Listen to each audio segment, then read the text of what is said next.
ఏమిటంటే ఏది మాట్లాడతావో అది ఆచరించాలి, ఏది అనుకుంటావో అది మాట్లాడాలి, ఏది మాట్లాడతావో అది ఆచరించగలగాలి, అది ధర్మబద్ధమైంది అయి ఉండాలి. నిజానికి అసలు అన్నిటికంటే ముందు నేను ఈ శ్లోకంతో ఎందుకు ప్రారంభించానంటే, భగవద్గీతలో 4వ అధ్యాయమైన జ్ఞానయోగంలో 7, 8 శ్లోకాలు, జంట శ్లోకాలు అంటారు. ఇది మోస్ట్ ఇంపార్టెంట్ కీ శ్లోకాస్ అండ్ సోల్ ఆఫ్ భగవద్గీత. మంచి చెయ్యి, దేవుడు నీతోనే ఉంటాడు. చెడు చెయ్యకు, అప్పుడు నీతోనే ఉంటాడు నిన్ను నాశనం చేయడానికి. ఇక్కడ దేవుడు ప్రత్యక్షమయ్యాడంటే దానికి 2 కారణాలు ఉంటాయి మిత్రులారా. ఒకటి నిన్ను మార్చడానికి లేదా హతమార్చడానికి, అప్పుడు మాత్రమే వస్తాడు. ధర్మానికి ఖచ్చితంగా ఇవాళ కాంటెంపరీ భారతదేశంలో ఎంత అభద్రత నెలకొందో మనందరికీ తెలుస్తోంది అనేక సంఘటనల ద్వారా. అలాంటి సమయంలో ఖచ్చితంగా సినిమా అనే ఒక 11వ అవతారం ద్వారా మాత్రమే ప్రపంచాన్ని మార్చడానికి పరమాత్మ ఖచ్చితంగా ముగ్గురిని ఎంచుకున్నాడు మిత్రులారా. ముగ్గురిని ఎంచుకున్నాడు. ఇది ప్లాన్, ఇందాక మిత్రుడు ఎవరో అన్నారు, ఇది ప్లాన్ చేస్తే, మనం లౌకికంగా ప్లాన్ చేస్తే డబ్బు వస్తుంది లేదా ఫలితం వస్తుంది. అలౌకికంగా దైవం ప్లాన్ చేసుకుంటే అక్కడ డబ్బుకి వీటన్నిటికంటే మించి సామాజిక ప్రయోజనం సిద్ధిస్తుంది. ఇన్ని సంవత్సరాల సినిమా ఇండస్ట్రీలో ప్రతి ఒక్క ప్రేక్షకుడు చూసి గర్వపడి తరించాము అనే శబ్దంతో బయటకు వచ్చిన రేరెస్ట్ సినిమా అఖండ 2. అఖండ 2 అంటే ద్వితీయం. ఇది అద్వితీయమైన హిట్ సాధించినందుకు, విజయం సాధించినందుకు పరమాత్మ మనకి ఏ అవకాశం ఇస్తాడో, ఏ ఆలోచన ఇస్తాడో దాన్ని ముందుకు తీసుకువలసిన బాధ్యత కూడా ఆయనదే. నారు పోసిన వాడు నీరు పోయడా అంటాం మనం. అలా ఈ సినిమాలో నేను ప్రారంభంలో కలిసిన దర్శకులు బోయపాటి శ్రీను గారికి చెప్పాను, soul of the film is Balakrishna గారు, thought of the film is Boyapati Srinu గారు, sound of the film is Thaman గారు. ముగ్గురు తపస్సులు. నేను ఏమని చెప్తానంటే, ఇది ఏదో జస్ట్ లైక్ దట్ బాలయ్య గారికి డేట్లు లేకపోతే ఇంకొకళ్ళు ఎవరన్నా సాధ్యపడుతుందా? ఇది ఇంకొకళ్ళతో సాధ్యపడుతుందా? కర్మణ్యేవాధికారస్తే మా ఫలేషు కదాచన మా కర్మ ఫలహేతుర్భూ మాతే సంగోస్తు అకర్మణి అని చెప్తుంది గీత. దీని తాత్పర్యం ఏమిటంటే, ఒక్క పని చేస్తే ఎలా చెయ్యాలో చెప్తుంది. పనిని హాఫ్ హార్టెడ్గా చేయకు నాన్న, పనిని డెడికేటెడ్గా చేయి. తత్వమసి, నువ్వే అదే చేయాలి, నువ్వే తాదాత్మ్యత పొంది చేయాలి. అలా తాదాత్మ్యత పొంది చేస్తే ఎలా ఉంటుందంటే, మా గురువుగారు చిన్నప్పుడు జోక్ చేస్తుండేవారు, రై నువ్వు ఫీల్ అయ్యి పాడితే జనాలు ఫీల్ అయ్యి వింటారా, నువ్వు పాడడానికి ఫీల్ అయితే జనాలు వినడానికి ఫీల్ అవుతారా అని చెప్తుండేవాడు. ఈ సినిమాని ఇందాక ఇంకొక మిత్రుడు ఎవరో ఉన్నారు, ఆవాహన, చాలా గొప్ప మాట అది. ఆవాహన, తపస్సు, పూర్వజన్మ సుకృతం, పుణ్యం, భాగ్యం, సుకృతం, ఇన్ని లేకపోతే అసలు ఈ త్రిమూర్తులు కలిసే అవకాశం లేదు మిత్రులారా. ఈ వేదిక నుంచి నేను ఈ ముగ్గురికి ఒక టైటిల్ ఇస్తున్నాను. మహాత్మా బోయపాటి శ్రీను గారు, మహాత్మా బాలకృష్ణ గారు, మహాత్మా సంగీత దర్శకులు తమన్ గారు. ఎందుకు మహాత్మాని సంబోధిస్తున్నానంటే, ఊరికే లౌకికమైన జన్మ ఎత్తితే అది చిన్న విషయం కాదు మిత్రులారా. కారణ జన్మ లేకపోతే ఇది థాట్ కూడా రాదు మనకి, ఈ థాట్ కూడా రాదు. ఎవడు నహి కళ్యాణకృత కశ్చిత్ దుర్గతిని తాత గచ్చతి అంటాడు. ఎవడైతే స్వకల్యాణం కోసం ఆలోచిస్తాడో వాడున్నంత కాలమే వాడితో అవసరం ఉన్న వాళ్ళ మధ్యలోనే జీవించి ఉంటాడు. ఎవడైతే లోక శ్రేయస్సు కోసం ఆలోచిస్తాడో వాడు లోకాలున్నంత కాలం, ఈ ప్రపంచం ఉన్నంతకాలం ఎక్స్పైరీ డేట్ లేని పాస్పోర్ట్ లాగా మిగిలిపోతాడు. అలాంటి సినిమాని, ఎక్స్పైరీ డేట్ లేని సినిమా మీరు తరతరాలు చూపిస్తుండండి, 10 సంవత్సరాల తర్వాత చూడండి, ఈ సినిమా అదే అనుభూతి కలుగజేస్తుంది. 50 సంవత్సరాల తర్వాత చూడండి, అదే అనుభూతి కలుగజేస్తుంది. భక్తి, దేశభక్తి, కర్తవ్యనిష్ట, నిష్కామ కర్మ, చాలా అద్భుతమైన పదాలు ఇది. ఈ సినిమా నిజానికి ఎంత సాహసం అంటే, ఎంత డెడికేషన్ లేకపోతే, ఎంత ఏమంటారు దార్శనికత లేకపోతే అసలు ఫస్ట్ ఈ థాట్ వస్తుంది. ఒక ప్రొడ్యూసర్గా, ఒక కమర్షియల్ ప్రొడ్యూసర్గా, నేను ఒక సీనియర్ కమర్షియల్ ప్రొడ్యూసర్ని అనుకోండి, ఆయన ముందు బోయపాటి శ్రీను గారు కూర్చుని నేను ఒక సినిమా చేయాలనుకుంటున్నాను, ఇందులో దైవభక్తి, దేశభక్తి ఉంది అనగానే నవ్వుతాడు ఆయన. అసలు ఈ రోజుల్లో ఇది ఎక్కడ వర్కౌట్ అవుతుందండి అని. అలాంటిది ఈ దైవభక్తి అనే అతి జటిలమైన విషయాన్ని దేశభక్తి అనే జటిలమైన విషయాన్ని తానే తాదాత్మ్య చెంది తానే అదే అయిపోయి అనుభూతి చెందగలిగే ఒక మహానటుడు. ఈ సినిమా చూస్తున్నప్పుడు నాకు అనిపించింది, ఎన్టీ రామారావు గారు జీవించి ఉంటే, నాన్న నేను వేదం రిఫరెన్స్ తీసుకుంటున్నప్పుడు ఆత్మావై పుత్రనామాసి, తండ్రే కొడుకు రూపంలో ఉంటాడన్నారా, నిన్ను చాలా సినిమాల్లో చూశాను కానీ ఇప్పుడు ఖచ్చితంగా నా అంశే కనిపిస్తోంది నాన్న అని ఎన్టీ రామారావు గారు ఖచ్చితంగా హక్కుని చేర్చుకుని ముందు నమస్కారం చేసేయానికి హక్కుని చేర్చుకుని ఉండేవాళ్ళు. అంత అద్వితీయంగా అసమాన ప్రతిభను సృష్టించి, తర్వాత కర్మ అనే దానికి ఇంకొకటి ఏమిటంటే, ఒక కర్మ అంటే పెద్ద పదం ఏం కాదు, కర్మ అంటే పని, కర్మ అంటే వర్క్, కర్మ అంటే నీ డ్యూటీ. ఈ పని చేస్తున్నప్పుడు బాగా గుర్తుపెట్టుకోండి మిత్రులారా, అది ఒక్క మనిషికి మాత్రమే కాదు, ప్రపంచంలో ఎవరు ఏ సబ్జెక్ట్ తీసుకున్నా దాంతో తాదాత్మ్యత చెంది చూసేవాళ్ళు వీడు దీనికోసమే పుట్టాడురా అనిపించే అనుభూతి కలిగించేట్టు చేయాలి మిత్రులారా. First point. కొంతకాలం తర్వాత ఎవడూ శాశ్వతం కాదు, నేల రాలిపోతాం మనం. నేల రాలిపోయినప్పుడు మనల్ని దర్శించడానికి వచ్చిన వాళ్ళు కూడా పడిపోయిన ఆ శరీరం దగ్గర వీడు దీనికోసమే పుట్టాడురా, there is no replacement for this greatest personality అని అనిపించుకోవాలి. ఈ చిత్రానికి సంబంధించి బాలకృష్ణ గారు కాకపోతే అసలు ఎన్నెన్ని గొప్ప అటు కమర్షియల్గా ఆ గొప్ప డైలాగులు రాశారు ఆయన. అట్లాగే ఈ వేదాలకు సంబంధించి, ఉపనిషత్తులకు సంబంధించి శ్లోకాలు, స్తోత్రాలు. రామారావు గారు మహావీర హంవీర హేమాద్రి ధీర ధరాజాత సౌమిత్రి సంవేశితాత్మ మహాత్మా ఆంజనేయ అని పాండవ వనవాసంలో ఆయన అన్న డైలాగ్ నాకు గుర్తొచ్చింది. ఎంత అద్భుతమైన బాలకృష్ణ గారికి ఈ సందర్భంలో ఒక కాంప్లిమెంట్ ఇవ్వాలి. డైలాగు అన్ని గాత్రాల మీద, గాత్రం అంటే శరీరం, గాత్రం అంటే గొంతు, అన్ని శరీరాల మీద పండదు మిత్రులారా. ఇది నేను తపస్సులో నుంచి మాట్లాడుతున్న మాట. నాకు కనుక నేను కొన్ని దశాబ్దాలుగా కేవలం భగవద్గీత స్వార్థరహిత ఉత్తమ సమాజం కోసం, సమాజ నిర్మాణం కోసం భగవద్గీత ప్రచారమే ధ్యేయంగా నడుస్తున్న నా తపస్సులో ఎంతో కొంత శక్తి కనుక లభించుంటే ఆయనకి ద్విశతాయుష్మాన్ భవ అని ఆశీర్వదించాలనిపిస్తుంది బాలకృష్ణ గారు.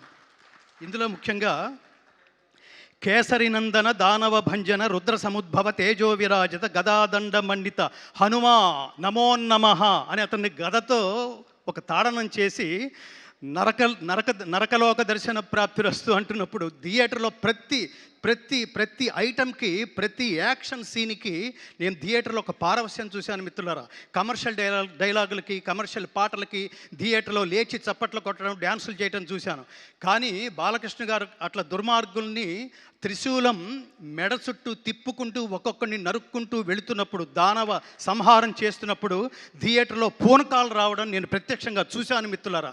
అది ఆ మహానుభావుడి నటనా వైదుష్యం. దీనికి నేను హృదయపూర్వకంగా కృతజ్ఞతలు తెలియజేస్తున్నా. ఇందులో ఉన్న రెండు కళ్ళు లాంటి ప్రధానమైన అంశాలు, ఒకటి దైవభక్తి, రెండు దేశభక్తి. ఈ సందర్భంగా ఈ కెమెరాల ముందు నుంచి నేను ప్రపంచానికి ఒకటి చెప్పాలనుకుంటున్నా. ఈ జనరేషన్లో తల్లిదండ్రులకి పిల్లలకి చాలా గ్యాప్ ఉంది మిత్రులారా. అసలు వాట్ ఈ సనాతన ధర్మం అంటే తెలియదు.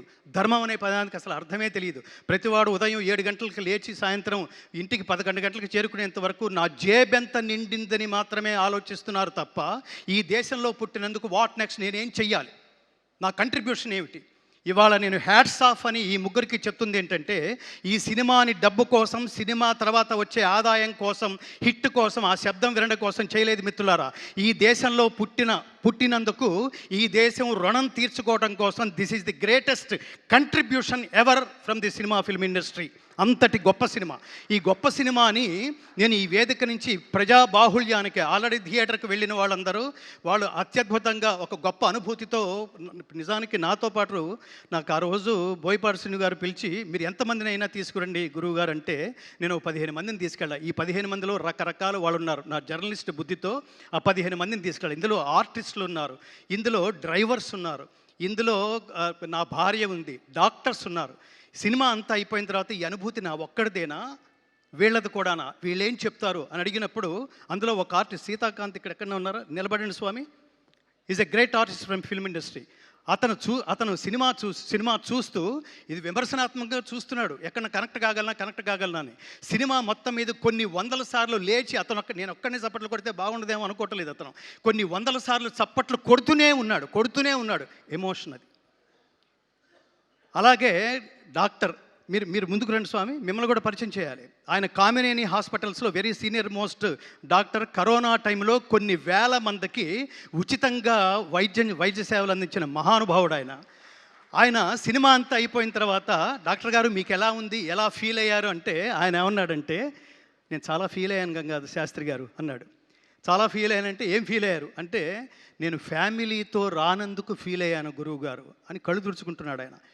దీన్ని బట్టి మనం ప్రపంచం అర్థం చేసుకోవాల్సింది ఏమిటంటే, ఈ డేటింగ్లు రేటింగ్లతో సంబంధం లేకుండా దైవభక్తి కావాలనుకుంటున్నారా, మీలో దైవభక్తిని జాగృతం చేయాలనుకుంటున్నారా, ఈ సినిమా ఖచ్చితంగా చూడండి, మీ స్నేహితులందరికీ చూపించండి. దేశభక్తి అంటే ఏమిటో తెలుసుకోవాలనుకుంటున్నారా, కంట్రిబ్యూషన్ అంటే ఏమిటో తెలుసుకోవాలనుకుంటున్నారా, ఖచ్చితంగా మీరు మీ బిడ్డలతో కలిపి ఈ సినిమా చూడండి. కుటుంబ సమేతంగా చూడవలసిన సినిమా. సనాతన ధర్మం అంటే అర్థం ఏమిటంటే, సనాతనం అంటే నిత్యమైనది, శాశ్వతమైనది అని అర్థం. శాశ్వతమైన నహన్యతే హన్యమానే శరీరే అంటుంది గీత. శాశ్వతమైన ఈ సనాతన ధర్మాన్ని ఎవడు ఏమీ చేయలేడు, ఎవడు దీన్ని నాశనం చేయలేడు. కానీ తగిన సందర్భాల్లో ఈ ధర్మాన్ని కాపాడుకోవడం కోసం పరమాత్మ ఎంచుకున్న వ్యక్తి, వీళ్ళ థాట్స్లోంచి వచ్చింది కాదు, పరమాత్మ ఎంచుకుని ఉండకపోతే ఒక బోయపాటి శ్రీను ఈ ఈ ఈ వేదిక నుంచి ఇంత గొప్ప సినిమాని ఆవిష్కృతం చేసే అవకాశం లేదు. దీన్ని ఇంత తపస్విగా, అసలు అన్ని శరీరాల మీద నుంచి మనం ఎన్నో సినిమాలు చూసుంటాం, ఎందరో కొన్ని గెటప్స్ వేసుకోవడం కూడా చూసుంటాం. ఒక గెటప్ ఒక గాత్రానికి అమరిందంటే స్వామి, మిమ్మల్ని బాలయ్య గారని ఎవరన్నా అంటే చాలా చిన్న పదంలాగా అనిపిస్తుంది. ఈ సినిమా తర్వాత నుంచి కృష్ణస్వామి అని పిలవండి. కృష్ణ శబ్దం అనేది మంత్రతుల్యమైంది, చాలా పవర్ఫుల్. కృష్ణుడి మంత్రం అనేది, కృష్ణుడి శబ్దం అనేది. బాలకృష్ణ స్వామి ఆయన దీనికోసమే పుట్టారు. ఈ సమయంలో ఎప్పుడు ఏది ఇవ్వాలో, నాకు ఇంగ్లీష్లో ఒక నోషన్ ఉంది, God gives you what you deserve, not what you Dzire. దేవుడు కోరికని బట్టి ఇవ్వడు, అర్హతను బట్టి ఇస్తాడు. ఖచ్చితంగా తమన్ గారికి కానీ, బాలకృష్ణ గారికి కానీ, బోయపాటి శ్రీను గారికి కానీ, ఆ పక్కనే కూర్చున్న మహాత్ముడు దిల్ రాజు గారు, ఇంతమంది సమక్షంలో ఇవాళ అఖండ విజయం సాధించిన ఈ సినిమా మామూలు విజయం కాదు, ఇది అఖండ విజయం, శాశ్వతంగా ఉండిపోతుంది. మీరు లౌకికంగా చప్పట్లు కొట్టి అరిస్తే అది కమర్షియల్ సినిమా అవుతుంది. లోపలే మీరు ఒక తపస్సు, ఒక దైవాన్ని, ఒక దేవుణ్ణి, ఒక దేవాలయానికి వెళ్ళిన అనుభూతి మీరు పొందుతున్నారు అంటే అది కమర్షియాలిటీకి సంబంధించింది కాదు మిత్రులారా. దానికి అవతల ఎక్కడో ఆ హైట్స్లో ఈ సినిమా రీచ్ అయింది. అందుకని ఈ వేదిక నుంచి నేను చేతులు జోడించి నమస్కరిస్తూ, ప్రతి సనాతన ధర్మ బంధువు ఈ దేశంలో, ముఖ్యంగా విహెచ్పి వాళ్ళు కానీ, మీరు భారతీయ జనతా పార్టీ అంటారా వాళ్ళు చూడండి, తెలుగుదేశం పార్టీ అంటారా వాళ్ళు చూడండి, వీటన్నిటికంటే అతీతమైంది విశ్వ హిందూ పరిషత్ వాళ్ళ చూడండి, స్వామీజీలా చూడండి. నేను ముఖ్యంగా కోరుకుంటుంది ఏమిటంటే, అంటే నెక్స్ట్ ఇయర్లో రాబోతున్న కాలంలో అఖండ 2 ద్వారా జాతీయ ఉత్తమ నటుడు అవార్డు బాలకృష్ణ గారు స్వీకరిస్తారని నేను మనస్ఫూర్తిగా కోరుకుంటున్నాను మిత్రులారా. He deserves to take this award. అలాగే ఇంత ఈ సినిమాలో మరొక ప్రత్యేకంగా వాళ్ళిద్దరూ 2 కళ్ళు లాంటి వాళ్ళు, 3వ కన్ను ఆత్మ లాంటి వాడు తమన్. మీరు ఒక్కసారి గట్టిగా చప్పట్లు కొట్టండి. ఎందుకంటున్నానంటే సినిమాలో ప్రతి ఆర్టిస్ట్ది ఆ కాస్త భాగమే ఉంటుంది. తర్వాత సీన్లో అతను ఉండకపోవచ్చు, కానీ ప్రతి సీన్కి కనెక్ట్ అయ్యే వాళ్ళు ఎవరో తెలుసా అండి? 24 క్రాఫ్ట్స్లో డైరెక్టరు, సంగీత దర్శకుడు. తమన్ గారు ఎంత మీరు తపస్వి. మీరు ఏంటంటే ఇందులో శివుడు లయకారకుడు, మీరు లయకారకుడు, మీరు నిలయ విద్వాంసుడు, లయ విద్వాంసుడు. ఆ రిథమ్స్ కానీ, అసలు ఆ సినిమాని, ఆ సీన్స్ని, దాని ఆత్మని ఎలివేట్ చేయడానికి మీరు చేసిన తపస్సుకి మీకంటే నేను పెద్దవాడిని అయినా కూడా మిమ్మల్ని కౌగిలించుకొని చేతులు జోడించి నమస్కరిస్తూ ఆయుష్మాన్ భవ, ఆయుష్మాన్ భవ, ఆయుష్మాన్ భవ. నా ప్రధానమైన కోరిక, బోయపాటి శ్రీను గారు బాధ్యతతో తీసిన సినిమా, దీని ప్రేక్షకులందరూ మిస్ కాకుండా బాధ్యతతో చూసి తీరవలసిన సినిమా అని ప్రకటిస్తూ, ముఖ్యంగా యువతరం, నా బెంగంతా యువతరాంది. ఈ దేశం నుంచి చదువు పేరుతో ఇతర దేశాలకు వెళ్ళి అక్కడ చదువుకుంటున్నప్పుడు, నువ్వు భారతదేశం నుంచి వచ్చానంటున్నావు కదా నాన్న, భారతదేశం గొప్పతనం గురించి 2 నిమిషాలు చెప్పగలవా అంటే, మన పిల్లలు మన దేశం గొప్పతనం గురించి 1 నిమిషం కూడా చెప్పలేని పరిస్థితిలో ఉన్నారు మిత్రులారా. హిందూ తల్లిదండ్రులు తమ బిడ్డలకి సనాతన ధర్మం గొప్పతనం ఏమిటో తెలియదు. హిందూ అంటే అర్థం సర్వజన బంధువు అని అర్థం. ఈ దేశంలో పుట్టినందుకు నేను గర్వపడతాను మిత్రులారా. ఎవళ్ళలోనైనా కలిసిపోగలిగేది, ఎవరినైనా తనలో కలుపుకోగలిగేది ఒక్క హిందువు మాత్రమే, ఒక్క భారతీయుడు మాత్రమే. ఇది ఖచ్చితంగా తెలియాలి. ఇది తెలియాలంటే భగవద్గీత నాకు ముఖ్యంగా ఇందులో ఆ 2 శ్లోకాలు చాలా కీలకమైన సన్నివేశం. అది నేను చూస్తున్నప్పుడు నేను థ్రిల్ అయ్యి నేను కొన్ని శతాబ్దాల క్రితం ఈ దేశానికి వచ్చి ఈ దేశాన్ని స్టడీ చేస్తూ వేదాలని ఉపనిషత్తుల్ని స్టడీ చేస్తున్న వాళ్ళకి మ్యాక్స్ ముల్లర్ అనే ఆయనకి ఇతర దేశాల నుంచి బ్రిటిషర్స్ నుంచి ఫోన్ వచ్చి నీ గురించి చాలా వింటున్నాం మేము, భారతీయుల్ని చెప్పు చేతల్లో పెట్టుకుని కాళ్ళ కింద వేసి తొక్కి వేయాల్సిన నువ్వు ఏమిటి, వేదాలు ఏమిటి, ఉపనిషత్తులు ఏంటి, భగవద్గీత ఏంటి, ఇవన్నీ స్టడీ చేస్తున్నావు ఏమిటి, మాకు తెలుస్తోంది ఇది అంటే అతను ఏమన్నాడటంటే భారతదేశాన్ని దెబ్బ కొట్టాలంటే మనం పూర్తిగా వశపరుచుకోవాలంటే వాళ్ళ మూలాల్లోకి వెళ్ళి వాళ్ళ మార్గంలోకే వెళ్ళి నేను బయట వాడిని కాదు, నేను మీ వాణ్ణే. శ్రేయాన్ స్వధర్మో విగుణ పరధర్మాత్ స్వనుష్ఠితాత్ స్వధర్మే నిధనం శ్రేయ పరధర్మో భయావహ. బాలకృష్ణ గారు చివరిలో చెప్పిన మాట ఇదే. స్వధర్మే నిధనం శ్రేయ పరధర్మో భయావహ. ఆకర్షణీయముగా అనుష్ఠింపబడిన పరధర్మము కన్నా గుణము లేనిదైనను స్వధర్మమే మేలు. అట్టి స్వధర్మాచరణమున మరణము సంభవించినను మేలే. నేను దేహం కోసం కాదు దేశం కోసం అని నిలబడ్డ అఖండ క్యారెక్టరు జస్ట్ సినిమాతోనే ఎలా ముగిసిపోతుందండి. అఖండమైన విజయంతో పాటు అఖండమైన కీర్తిని కూడా సంపాదించి పెట్టదు, అందులో డౌటే లేదు. నమే భక్త ప్రణశ్యతి, నా భక్తుడికి ఎన్నటికీ నాశనం లేదు అని చెప్తాడు కృష్ణ పరమాత్మ. అట్లా అతను ఆ మ్యాక్స్ ముల్లర్ అంటున్నప్పుడు ఆ లోతులకు వెళ్ళి నేను స్టడీ చేస్తున్నాను. ఇప్పుడు నేను భారతీయుల్లో కలిసిపోయాను. నేను కూడా సంస్కృతం మాట్లాడడం కారణంగా అందరూ నన్ను తమవాడే అనుకుంటున్నారు. నిదానంగా దాన్ని ఏ టైంలో నరుక్కురావాలో ఆ టైంలో నరుక్కొస్తానన్నారండి చాలామంది దుర్మార్గులు. ఈ దేశానికి దుర్మార్గుల దుశ్చేష్టల వల్ల కలుగుతున్న నష్టం కంటే మేధావుల నిర్లిప్తత వల్ల కలుగుతున్న నష్టం ఎక్కువ. అందుకని సినిమా అనేది ఎంటర్టైన్మెంట్ కాదు, ఎన్లైటైన్మెంట్ అని నిర్లిప్తంగా ఉండకుండా నా కంట్రిబ్యూషన్ అని ఇంతకాలం ఇంకోటి స్వామి, ఇంత తక్కువ టైంలో ఇంత హెవీయెస్ట్ సబ్జెక్ట్ని 8 నెలల్లో పూర్తి చేయడం అనేది హ్యాట్స్ ఆఫ్ స్వామి, హ్యాట్స్ ఆఫ్. చిన్న విషయం కాదు అది. కాబట్టి నేను ప్రజల్ని కోరుకుంటున్నది, ఈ దేశంలో పుట్టిన ఈ దేశపు గొప్పతనం తెలుసుకోవాలనుకున్న ప్రతి ఒక్కడూ ఈ చిత్రం చూసి తీరాల్సిందే. ఇది నేను బాధ్యత అని అండర్లైన్ చేస్తున్నా. ఈ సినిమాను చూడడం అనేది ఎంటర్టైన్మెంట్ కాదు, ఖాళీ ఉంటే చూస్తాను కాదు, తీరుబడి చేసుకుని మరి ఈ సినిమా చూడండి. తల్లిదండ్రులారా మీరు సినిమా చూడండి, మీరు మీ బిడ్డలను తీసుకువెళ్ళి చూడండి, మీ పక్కింటి వాళ్ళకు కూడా చెప్పండి. ఈ సినిమాకి మౌత్ పబ్లిసిటీ చాలా అవసరం. Don't miss this film. చిన్న వాటికి ఐ మిస్ యూ అని మాట్లాడతాం, నాన్ సెన్స్ చెత్త చెదారాలు వాటికి కూడా మిస్ యూ అంటాం మనం. కానీ ఈ సినిమా మిస్ అయినట్టే మిత్రులారా, మిస్ అయినట్టే. జీవితంలో మీరు జాగృతం వాట్ నెక్స్ట్, నేనేం చెయ్యాలి అనుకునే ప్రతి వాళ్ళలోనూ ఆ జ్ఞాన సంపదని జాగృతం చేసే మహాద్భుతమైన సినిమాని నేను ఈ కాలంలో నా బిడ్డలతో సహా నా తల్లిదండ్రులతో సహా నేను చూసి పరవశించే మహద్భాగ్యాన్ని నాకు కలగజేసినందుకు బోయపాటి శ్రీను గారు మీకు చాలా కృతజ్ఞతలు, శతనమస్కృతులతో మీకు కృతజ్ఞతలు. అలాగే కారణజన్ముడైన బాలకృష్ణ గారికి ఇంతటి అమేయమైన, అద్వితీయమైన, అఖండమైన, అగణితమైన, అప్రమేయమైన ఇంతటి మహోత్కృష్టమైన పర్ఫార్మెన్స్ అని ఎందుకంటున్నానంటే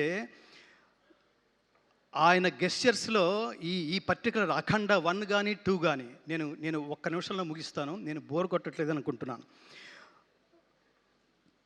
ఆయన ఈ దేశం గొప్పతనం చెప్తూ అఖండ 1లో ఆ పోలీస్ ఆఫీసర్కి చెబుతూ 2 అడుగులు ముందుకు వేసి 3వ అడుగు అలా నిలబెడతారండి. ఆయన అలా నిలబెడుతున్నప్పుడు వెనక అతను రియాక్షన్ ఇలా చూస్తాడు. అలా పరికించి చూస్తున్నప్పుడు ఆయన పాదాల కింద నుంచి చీమ వెళుతూ ఉంటుంది. అక్కడ ఆయన క్యారెక్టర్ చెప్పాడండి, ఆయన ఆలోచన విధానం, కథానాయకుడు ఆలోచన విధానం. చీమకు కూడా హాని తలపెట్టని ఈ మహాత్ముడు దేశానికి హాని తలపెడితే, ధర్మానికి హాని తలపెడితే ఎంత హింసకైనా అతను తెగిస్తాడు, ధర్మాన్ని కాపాడడానికే పుడతాడు అని.